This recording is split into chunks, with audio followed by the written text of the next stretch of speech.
something which we see is, of course, the banks and the fintechs are working more and more closer together. And there is a lot of stuff happening in terms of technology, in terms of the data, in terms of the innovation. But where I'm specifically focusing my efforts more and more is making the innovation sustainable. So we see the pots of innovation in the bank, but how do you scale it? So there are large banks, and I can't name them, but it starts with a little innovation in a part, but it's very hard to transform the hearts and minds of people who may be set in doing the certain things for a long period of time. And then it's like, how do you transform it longer term? So that it's not just in one pod, not in 2 pods, not in 10 pods, but it's consistent throughout the organization.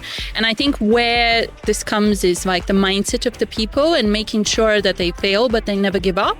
And fundamentally, they keep, iterating, failing fast, and then ultimately seeing the outcome.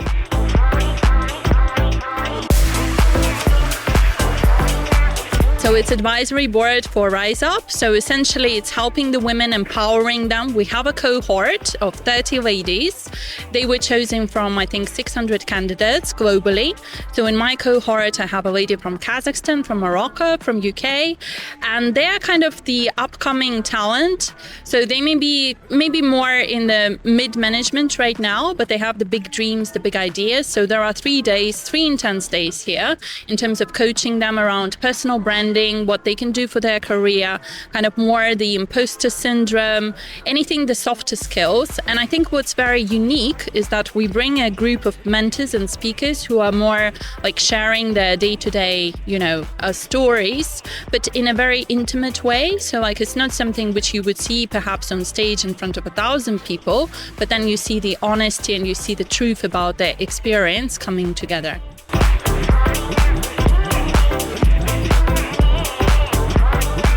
Well, we spoke to my mentees just today, and actually they have the same stories as me. So one of them, for example, she wants to move to a foreign country. She's really struggling to find a job, and that was something with what I was struggling 9 years ago when I applied to like 1,000 jobs in the UK and I couldn't get it. Another one is kind of struggling in terms of growing within the male-dominated role or male-dominated sector, and it's again something similar to me. And I guess what I want more and more is, whilst now I'm mentoring 1, 2, 3, 4, 5 people, I want to make an impact much bigger.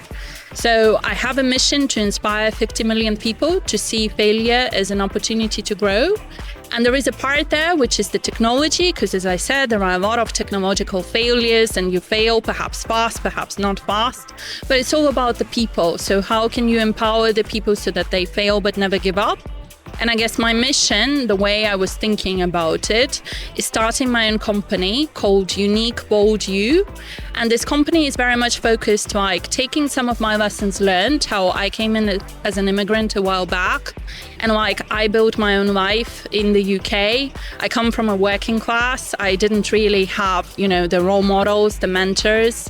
But I want to create all the content which I learned, how to do the personal brand, how to grow in the technology male-dominated industry, how to win awards, how to do the media, how to do the press. But fundamentally, it's about how to be seen and heard, even if you come from the underrepresented group.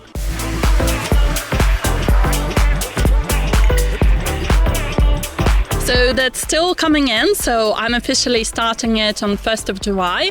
And just to give you an idea, British Computer Society is the largest society in UK and Europe. And it's essentially helping the technology grow through the minds of the younger generation, but also like they have their influences from the older generation. So it's a huge community, 71,000 members.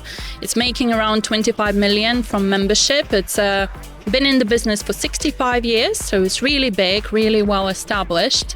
But my role is to build the influence, so to attract the younger generations, to attract the younger population, to attract the females, to attract underrepresented groups, and to make sure that we help our members influence and be seen and be heard, but also from the British Computer Society to make sure that they are seen and heard in kind of the younger generation, or again, kind of people similar to myself perhaps who are growing through these challenges.